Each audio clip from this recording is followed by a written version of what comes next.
proper motorcycling. You often hear that phrase said about different types of biking, whether it be going for a track day, going across Europe, plodding down country lanes. People go, yeah, that's proper biking. Is this proper biking? Well, it's quite a low powered bike, and many people say that it doesn't have enough power, but I've just been out on a ride on it and it is really addictive. This is the 350 Royal Enfield Classic.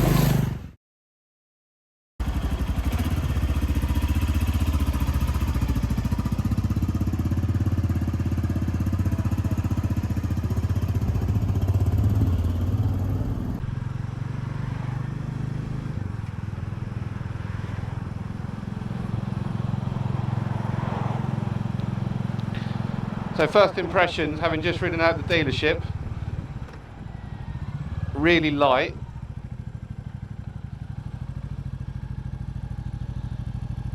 Quite a tall saddle. Instrumentation's really clear. Quite comfortable at the minute.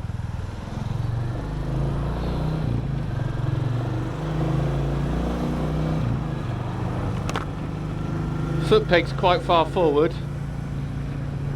which is very much like the classic style, so that's good.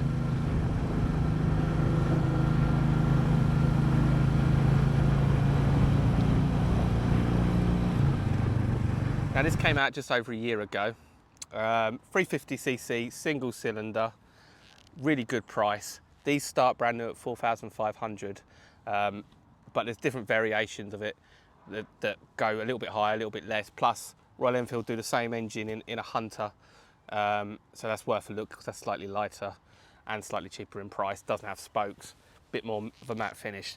But this is the more retro one. This is kind of styled like something out of the 40s or 50s, which is really nice. The finish on the tank is fantastic, and that's got like a 3D effect to it, so it's really nice to touch. And those engine cases will polish up really nicely. It's a lovely machine to look at, as well as this brown seat. Really classy looking piece of kit, especially for that price if you compare it to what else is around. All of this is, again, very much like something out of the pre-war. Looks brilliant, looks fantastic. But let's get to the actual bike itself. I've been out on it for about 15-20 minutes.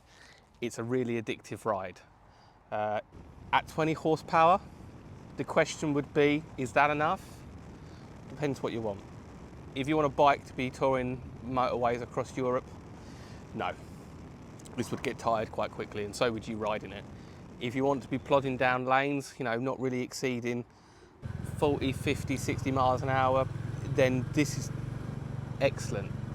You could call it a Sunday morning plodder, but I don't think that's very fair on it, because it can be more than that. You could commute on this. It could be your daily rider, as long as you weren't doing flat out on the motorway or kind of, you know, you weren't expecting to exceed 70 mile an hour. 60, I think it'd sit there happily all day. Right, we'll wind it up a little bit down here, see what it can do.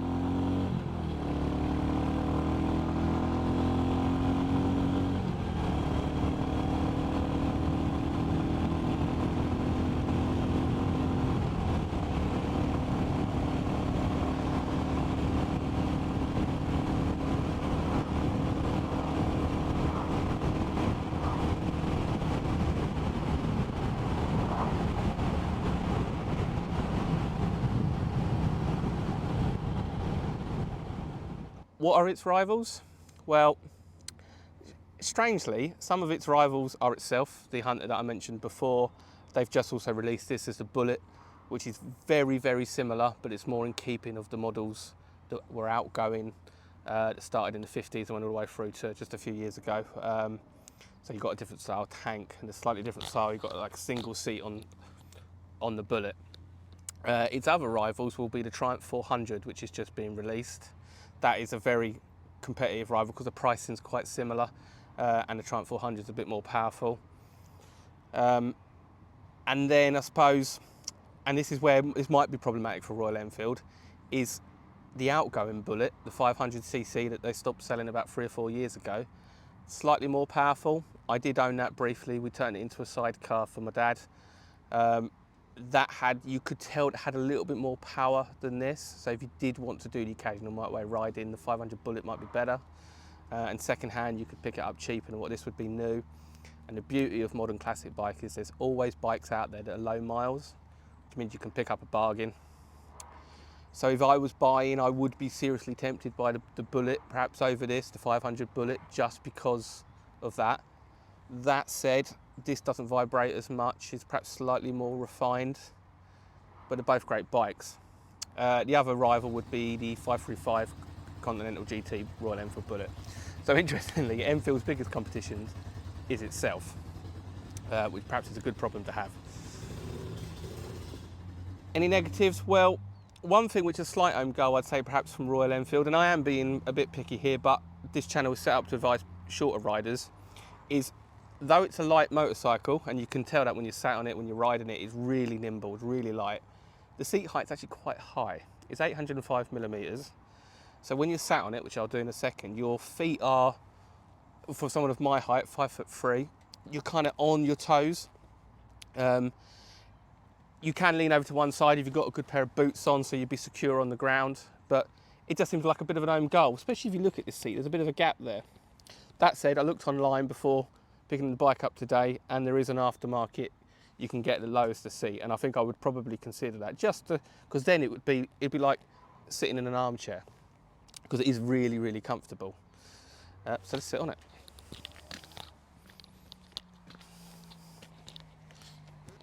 So as you can see, as I said before, when you're on it, you're on your toes. So when you're at lights and things like that, or you're pushing it about, you kind of need to lean over one side, and that makes it. Though you can push it with your foot, it's perhaps a touch harder than if the seat was a little bit lower. The Hunter 350 does have a lower seat, so that would be the way to go if you really wanted to be flat-footed. But if you love this classic retro styling, you're going to want this one, whereas the Hunter's a bit more of like kind of urban style, a bit more modernish, a bit like the Street Twin of the Triumph do. But it is light. When sat on the bike, the ergonomics are really nice. You don't feel particularly stretched. You don't feel like you're arching over it, or you're sat up right. Really nice feel on the grips. The switch gear is a nice touch plastic. So you're not wondering where anything is when you're riding. You're looking ahead at the road. It's very simple. Nothing to get lost in, of various different engine modes, which you don't need really, certainly at this kind of power, this price point. The clock's case with it in the headlight, again, very retro, very kind of pre-war. You've got a normal ignition switch and a little digital readout there that tells you your miles that you've done and your what fuel you got left. Speaking of fuel, I read online about 101 miles per gallon. No, another website said it was more like about 80. Either way, fantastic.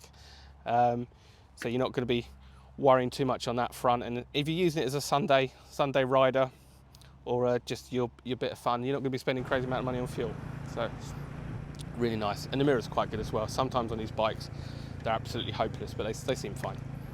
So one other thing actually before I start it up, if you look at the foot peg, it's quite far forward compared to most modern bikes or modern classics.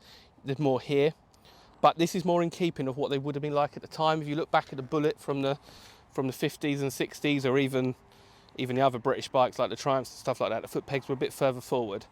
Feels a bit alien at first. Once you get out there riding, you soon adapt, and you don't even notice it. And you've got a nice big foot peg there for your rear brake, and the rear brake's actually quite good, which is sometimes quite hard to find. Some people just don't use the rear brake, but I've always used it for low speed manoeuvres. The gear lever on the other side, slight negative. I'm pretty certain you can change it with an aftermarket. It's quite short, so with my foot peg, with my boots, I find it quite tricky to get the gear lever to change, but again, I'm sure it's just a case of adapting it or putting on a longer foot peg. I've got quite short feet, so if you've got taller feet or longer feet, should I say bigger feet, as most people do, because I'm quite small, that might be a bit of an irritation at first. Let's see what she sounds like.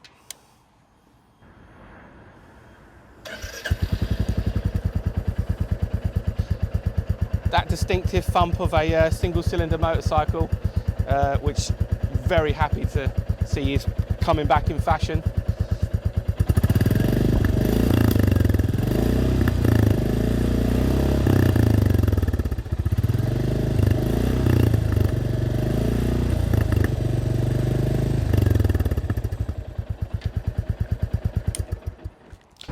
Quite a low number on the torque.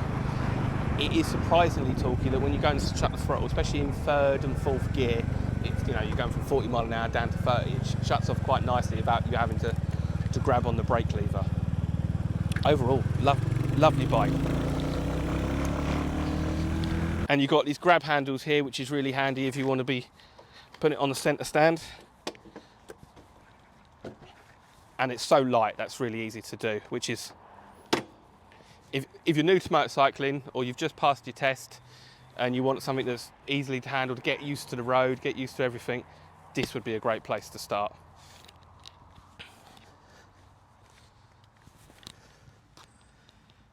And for 4,500 and even less if you get a used one or a ex-demonstrator, fabulous value for money. Fabulous value for money when you compare it to the amount of fun you're going to have.